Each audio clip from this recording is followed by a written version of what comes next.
Hi, Hannah. How are you? Hi, I'm good. How are you?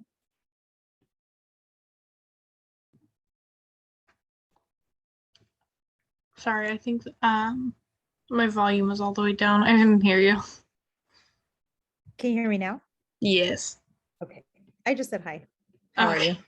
you? I'm good, thank you. I know I look rough, but I do too, but first you can't see me. first day at clinicals today, so Oh, how'd it go? pretty good. Somebody got pooped on, but Oh, it is. I don't know. Well, I mean, it's a healthy facility, a lot of bowel movements, so okay.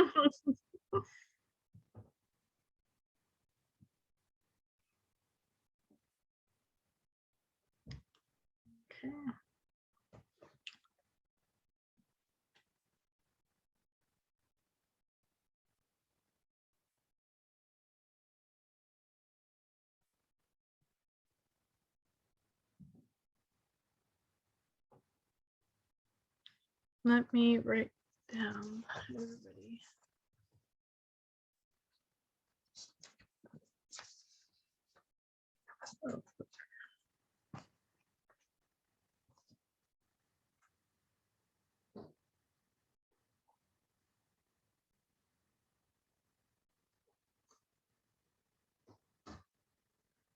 All right. So do you guys have any questions for me? I wanted to start off with that. Any questions from class? Um, it could be about lab, it could be about lecture, anything.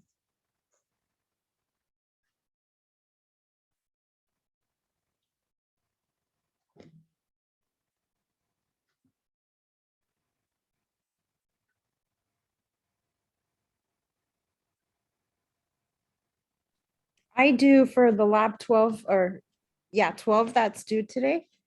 Okay. That one Uh, is what's the title of that one? I'm sorry. It is controlling microbial growth in the environment. Okay. And my question is on the very, I think it's page 108. Yeah, 108. Okay, let me get there. All right. So it says to pick the most common method of control for microbial growth.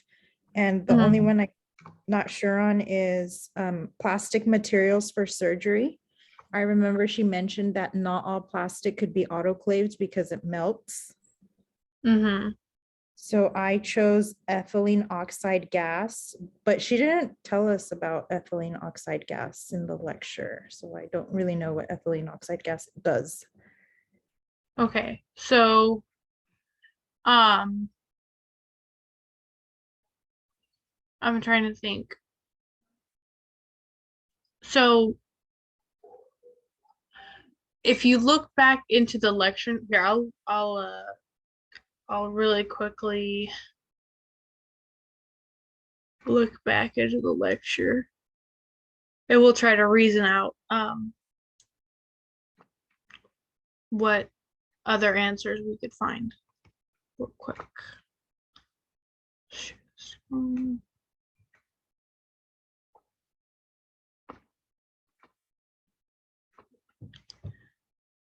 I have to download these each and every time because they're too far back for me to open back up. So I probably have like 30 copies of the same PowerPoint on my computer.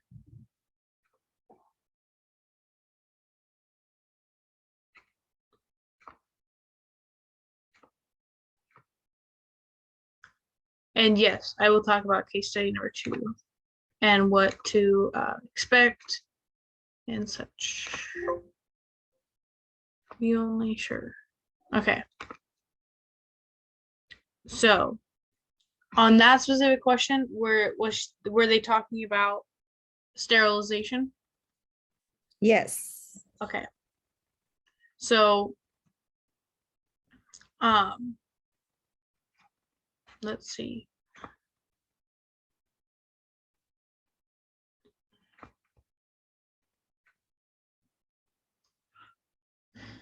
I want to say all the methods are towards the end.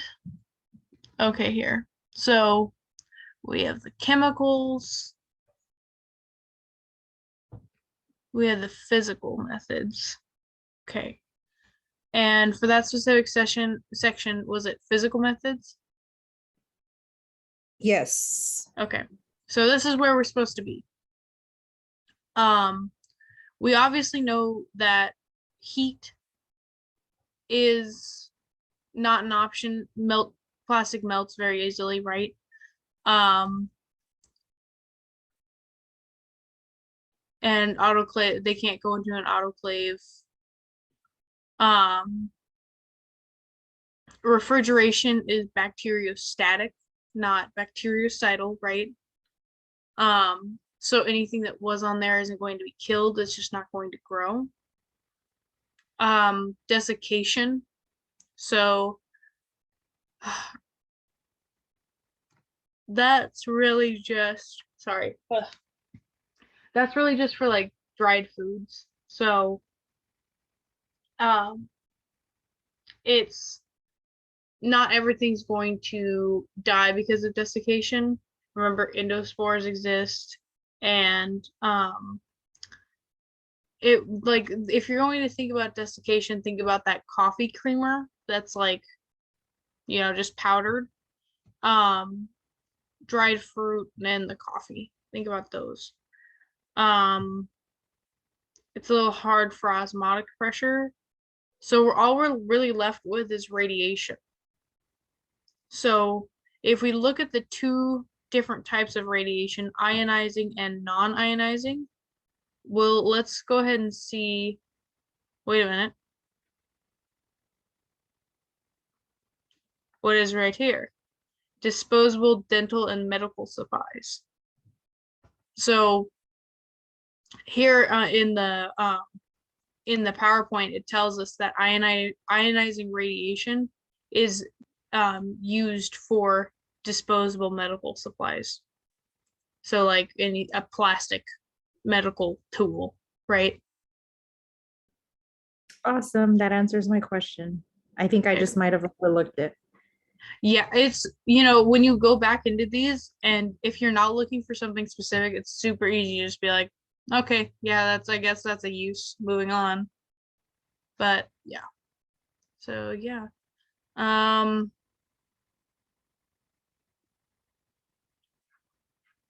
But the one thing that you really would want to know is these three bullet points kind of, and the uses. Oh, sorry. But I find it very interesting how neonatal jaundice is treated with non-ionizing radiation because it breaks up that bilirubin and gets rid of the yellow pigment in the skin. I always thought that was pretty cool. But yeah, there we are. And uh are there any other questions about lab 12 that you had, or Nope, that's it for me. okay. And then moving on to case study number 2. I'm just gonna pull up mine. I can't show you guys, but I'm gonna try to like talk through it and give you guys specific examples. Now, I didn't get 100% on my case study number 2. Let's see. And I don't remember why, but it varied. My second table group, it like one of them got stuck up in the fires because she lived in like Northern California, so she didn't live in Southern California. And we had a few fires that got her stuck, so she didn't come to school for like a week. And then another one, what happened? I don't think she ever came back, the other one. But a couple things to know. You guys want to put your entire case study into the PowerPoint. So if you read a case study, you need to see signs and symptoms. So a sign would be redness at the wound site. Symptom would be pain and discomfort, and another sign would be a fever, right? So try to take as much information as you can from the actual thing, and try to use that in your differential. And then when you go to your differential, you want to, I think what Dr. B said, was that for me? Thank you. He brought me coffee. But what Dr. B said was 3 gram negatives and 1 gram positive, which helps you kind of, you know, eliminate that one a little quicker. So when you do that, you want to say what it looks like. Does it fit the symptoms of the patient? What tests could we conduct? Try to think of this as like you are sitting right in front of the patient and you are trying to figure out what to do. Let's see.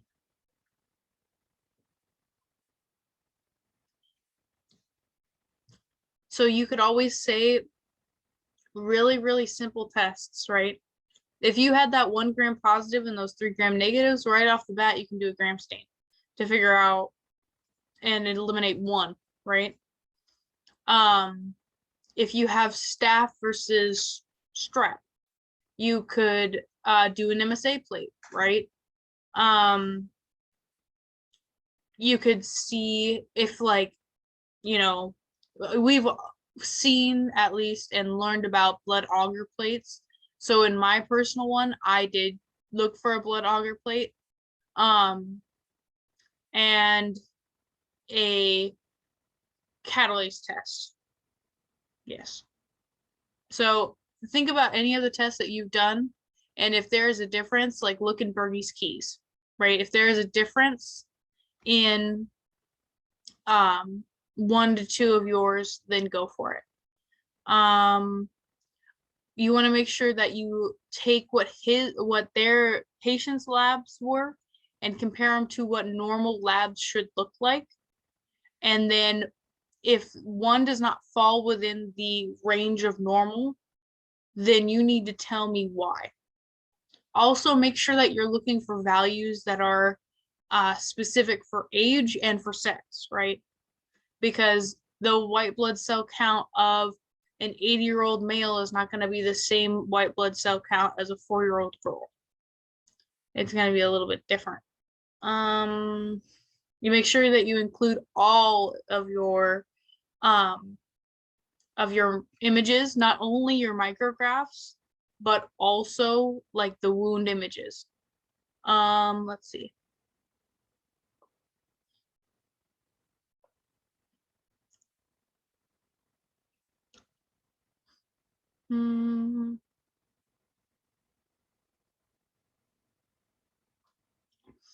Usually also, if you are given like a set of labs that have already been done, just say that those are going to be the tests you would perform.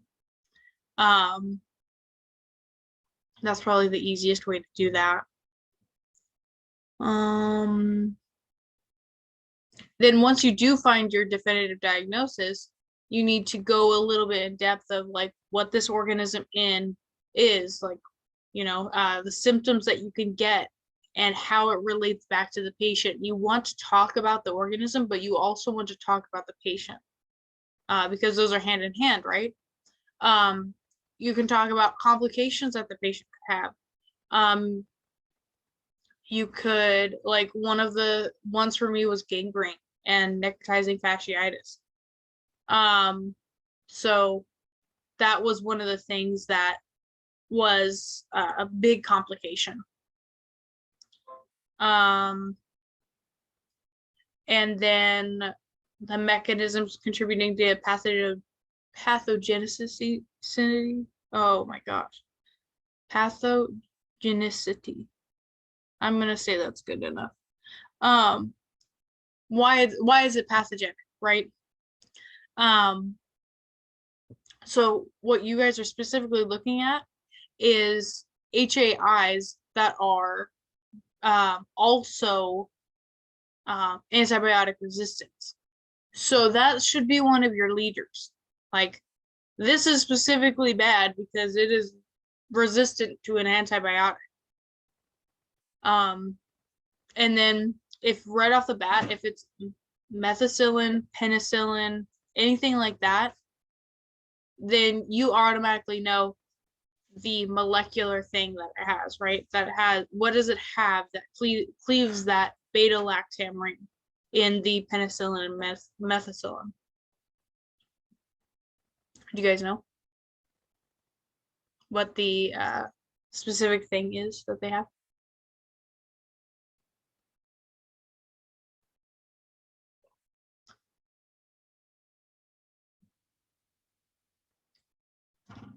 It's one of those things that ends with an ASE.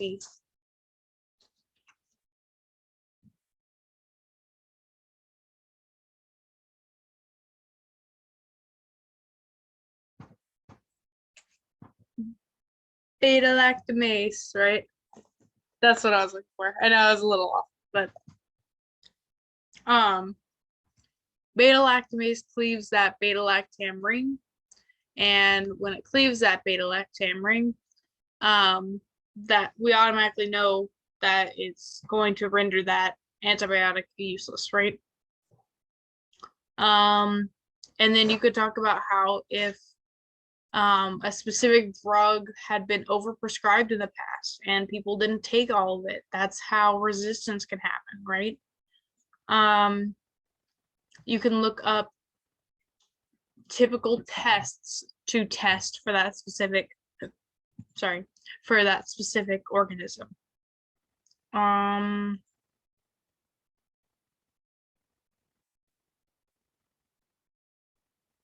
then you want to go in depth about what you're going to do for your patient. So, okay, we can't give them this antibiotic because the organism is resistant to it. So we're going to give this antibiotic, this much for his height, for his age or stature. We're going to give him this much. And we're going to put it on IV, by mouth, something, right? Depending on how your patient is. But how much, how you can prevent the spread, maybe even talking about putting them in an isolation room so that it doesn't spread to others if it's highly contagious. And talking about cleaning procedures, right?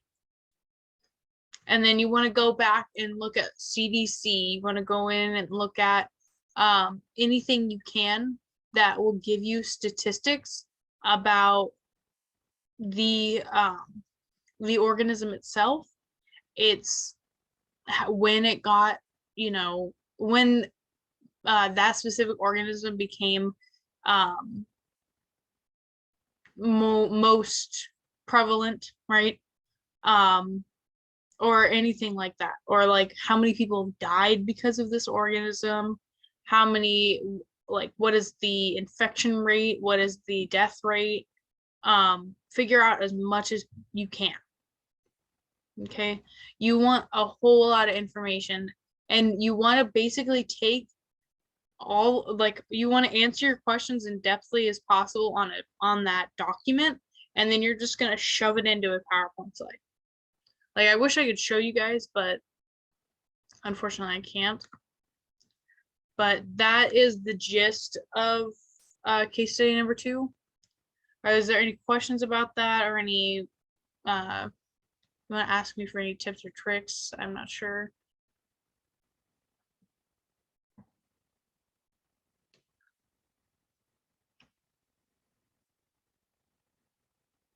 I hope that gives a little bit of a clear idea, or a little bit of a outline for you to see how to do that case study too. Yeah. And then I did want to, and I got the clearance from Dr. B. She's going to pull my specific example out. I can show you guys, but I cannot share it with you guys. My unknown report. So my unknown report.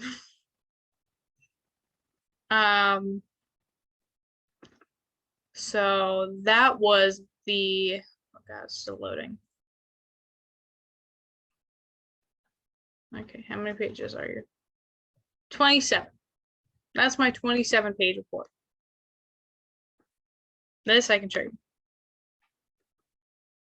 So the level of granularity you'll do on an unknown project is quite different than a case study, but it gets you in the right mindset of what to think about. So I put my patient scenario, right? I put a look at the patient's condition. What was part of the signs that I could see, fever of 104.2, right? Comorbidities. You probably don't need to do comorbidities in your case study, but you can look at if this person's a diabetic and they get infected with something, a comorbidity would be diabetes, right? And then you also want to talk about in the at least the unknown project, the risk for depression, right? Because we're not only looking at somebody's physical well-being, we also want to think about their emotional well-being too. So let's see. Her state of her immune system. Let's see. Talking about microflora. And then similarly to case study number 2, I had to have a differential diagnosis. So I said it could be this, this, this, and this, right? And so I went a little overboard. I went, how many did I have? I had 7 differential diagnoses.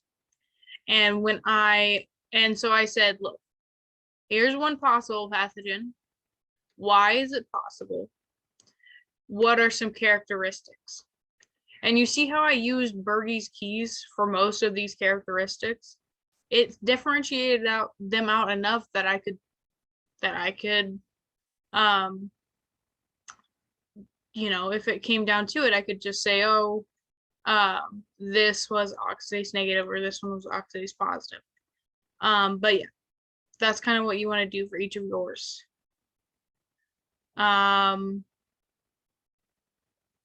So this was just lab tests about what would happen, like what the physician would do in terms of a blood test. And then this is what we did in class, okay?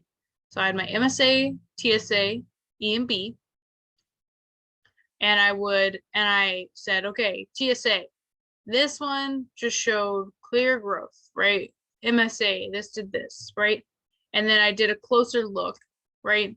So I had the interesting job of, I had a swarming cell.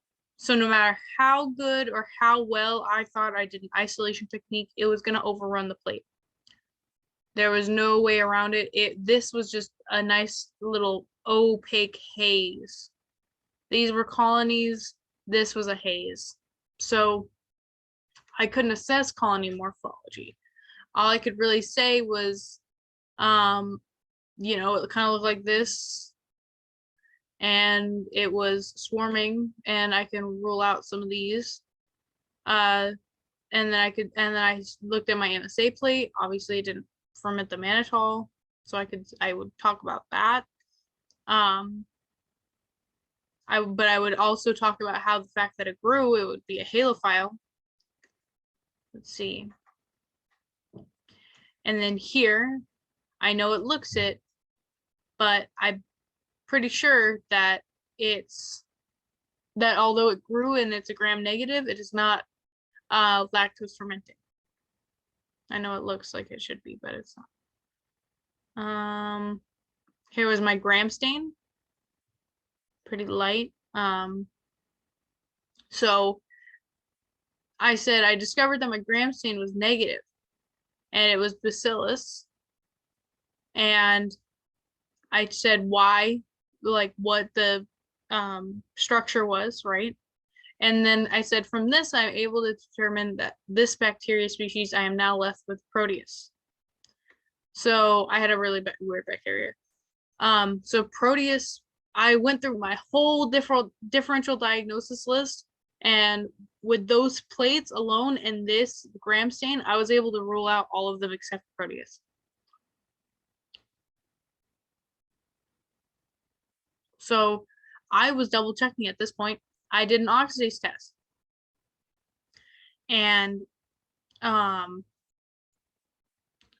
said what the oxidase test did.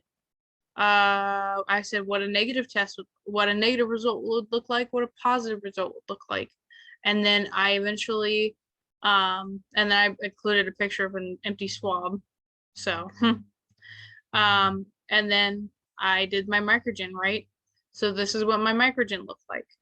I took a picture of my microgen kit. I took a picture of the chart, and I took a picture of my panel. I plugged this in and I got P. vulgaris, which is correct. My initial Proteus was correct, Proteus vulgaris. Then more talk about the immune status. Eventually, you guys will know how to do a flow chart like this. It's a lot of writing, but it's not too bad. Let's see. You have to talk about the specifics of that organism. The main thing with this one is that if you say, oh, it causes this, why? A lot of people are infected with this each year. How many? You need to give very specific statistics and maybe how something like this came about. So I think for mine, I had a pararectal abscess from bed sores that were left untreated. So what wound up happening was the patient was not turned in this facility. They developed an open wound, and Proteus vulgaris can live in your fecal matter. So when you know, they would void or eliminate, they would get feces into that open wound, and that was able, like the bacteria was then able to see a open wound and infect. So yeah. There were some other things going on as well, like she was prescribed laxatives, and nobody was on high alert that, you know, this person was going to be going to the bathroom more, or that they needed more pericare and such.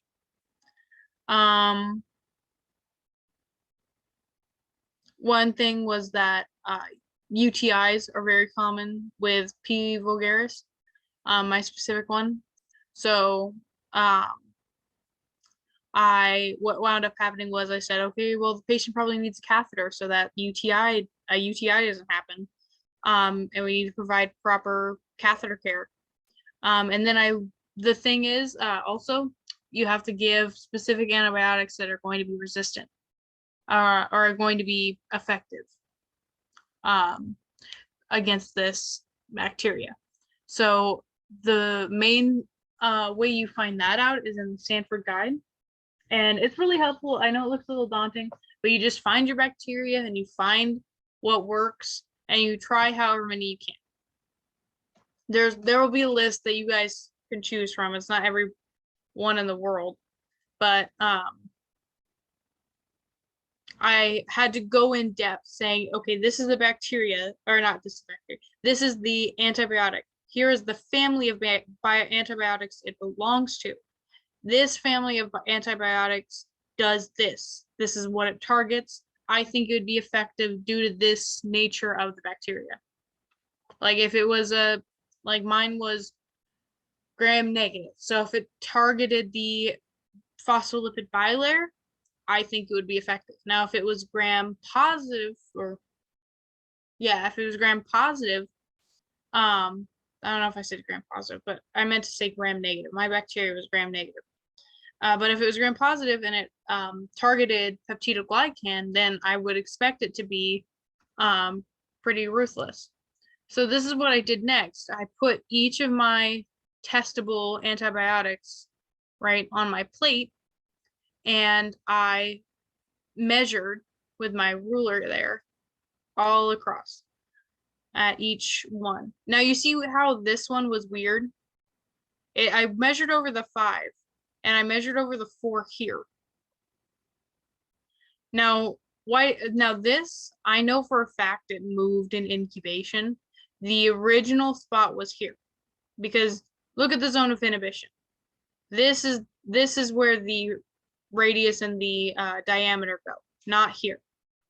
This does not look right. This is, if it sat here, it diffused out and evenly. Okay, same thing here. It probably moved back a little bit because I made sure I placed them right on the numbers. So that's why I measured across the numbers and across the greatest width, because that's how they diffused out, and that's how I'm measuring if they are effective. And this was my little, I know my handwriting kind of sucks, but this was my little key, my measurements.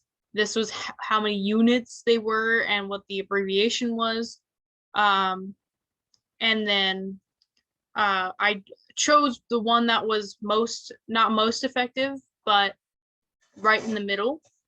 Because if we give something that's really, really heavy, it might hurt the patient. It might be a little bit too toxic to the patient, because I'm pretty sure my patient was like elderly. So I did not want to bombard her with really, really heavy drugs. But you see here, I said, for this one, adults should have 1 to 2 grams IV or IM. If you guys should probably know IV versus IM every 8 hours for moderate to severe infections. And then I said, for severe infections, and a maximum of this. And that was for the one drug I chose. For the other drug, it should be this. And I gave a statistic here. 100% of 25 P. isolates were susceptible to 4 broad-spectrum cephalosporins by disc diffusion, and 40% of 64 were susceptible to blank and blank, right? Let's see. Follow-up appointments. And then patient's emotional status and necessary care. I said that she really needed some mental help because she was diagnosed with leukemia and she had this infection, and leukemia attacks our white blood cells, right? So there's no way that we'd be able to fight an infection and have leukemia at the same time. So I tried to be very hopeful, but it has such a high morbidity, recurrence, and chronic pain that incision and drainage isn't going to be cut and dry done. And it's known to be a very major cause of morbidity and mortality in the specific type of leukemia that she has. And so I said the prognosis is not hopeful. Initially, I was just like, maybe she can power through, please, my girl. But unfortunately, for my case, it was not hopeful. But those are your 3 big things thrown at you. But do you guys have any questions about that? About the case study, the unknown project? I'm pretty sure you guys are either starting that this week or starting it next week. It's pretty close to lab 14 is when you start it.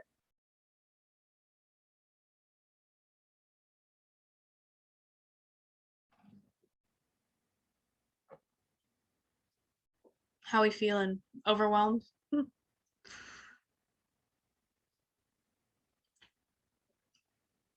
my biggest piece of advice for the unknown project is to definitely, as soon, like if you do your plates and you get those results back, talk about it. Put it, like do your differential diagnosis as soon as possible.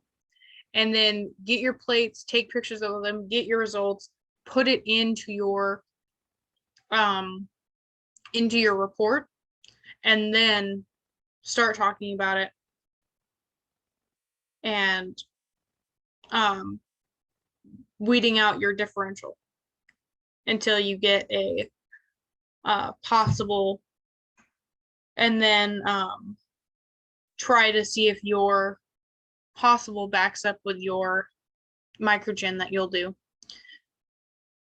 And then once you figure out what your actual bacteria is, start picking out those antimicrobials and just write as much as you can for the information that you have.